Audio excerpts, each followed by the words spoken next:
Hello, beautiful people. This is Sparkle Hair with The Real Sparks. Thank you for coming back to my channel and seeing what I have to say.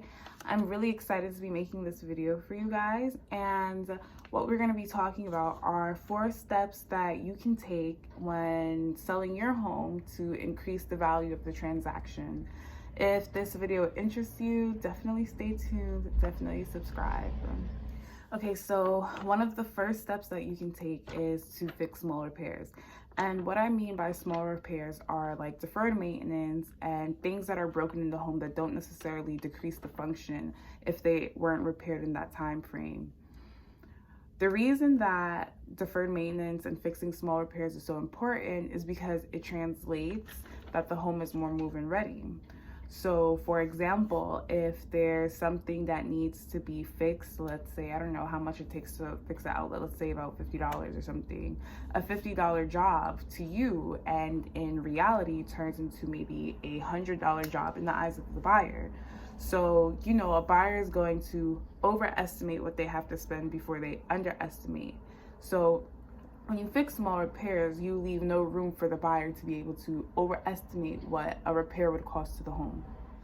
Okay, so my second tip is about curb appeal. I love talking about curb appeal for some reason, but curb appeal is pretty much the attractiveness of a property when you're looking at it from the street. So maybe some homes, curb appeal may be the front of their house. Some homes, the curb appeal may be the side of their house. It's the attractiveness of the property from the street. So whichever part is visible from the street. So the reason that curb appeal is so important is because it is the first and last impression a buyer will see when looking at your property. Think about it. As soon as they pull up, they see the outside. The last thing they leave when they're driving off is the outside. So curb appeal psychologically just leaves the biggest impression. So what curb appeal looks like, some things you can do is maybe fixing fixing the gutters, or maybe mowing the lawn, or the doorbell, and the very small details of the home. If you can kind of see that it's the small details of the property that really kind of matter when talking about, increasing value. Okay, so let's take, for example, 2 houses. How these houses are going to be exactly the same, it kind of won't. The logistical part of it, let's definitely just forget about that. But let's say we have 2 houses, one with great curb appeal and kind of shitty interior, and another property with,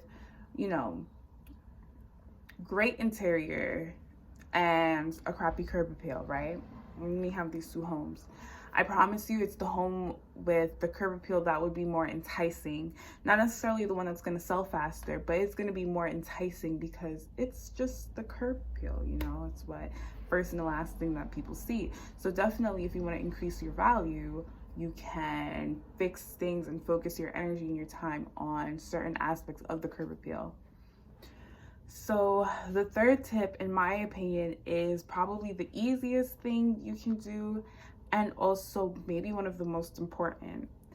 And it comes in 2 parts. First, declutter your home. And the second part is to impersonalize your space, right? Have you ever seen that show Hoarders? I think it was on TLC, and then maybe like it got put on A&E. I'm not really sure. I don't remember.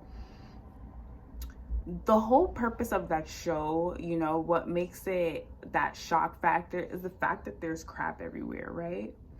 When the camera panels in on the junk, your heart just kind of stops beating for just a second, then it goes on. Imagine that was a home that was for sale. Realistically, would you want to buy that? As a real estate agent, it's kind of my job to see past that. But let's just put ourselves in the shoes of a buyer where that's not their job. It's not their job to see the value in the home. Not their job to look past what's in front of their face as easily, right? It's going to be hard for them to do that. I promise you, I had these clients, right? And I know exactly which house they were talking about because a house that was listed with my brokerage. And there's just garbage everywhere.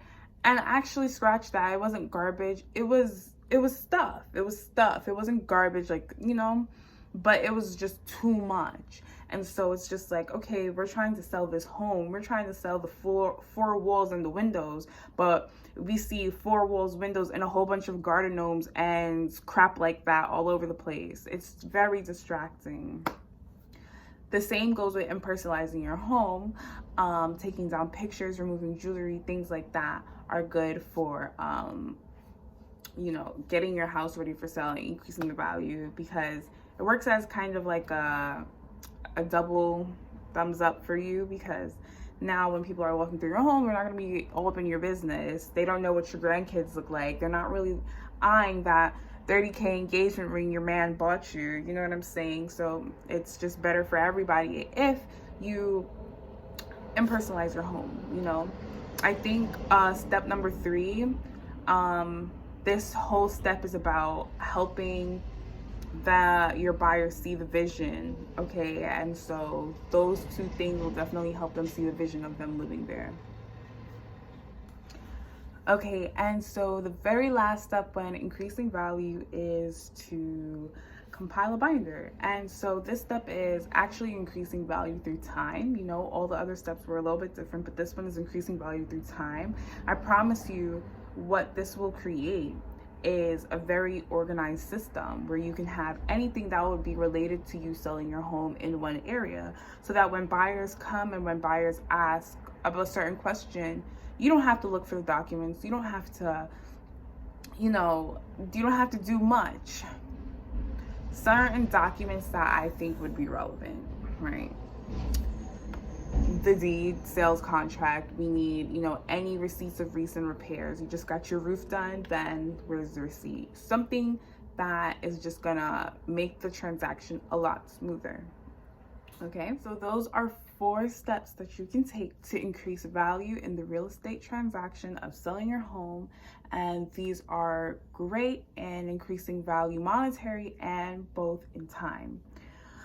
If you like this video, please share and please just save it, rewatch it to get a better feel of things that you need to do to sell your home, make the best out of the decision that you're about to make. Selling your home is a huge commitment, and you want to make sure you have everything in order. You can follow my blog, therealsparks.com, where you can find information about anything you need to know. Definitely leave a message, subscribe, and thank you so much for watching.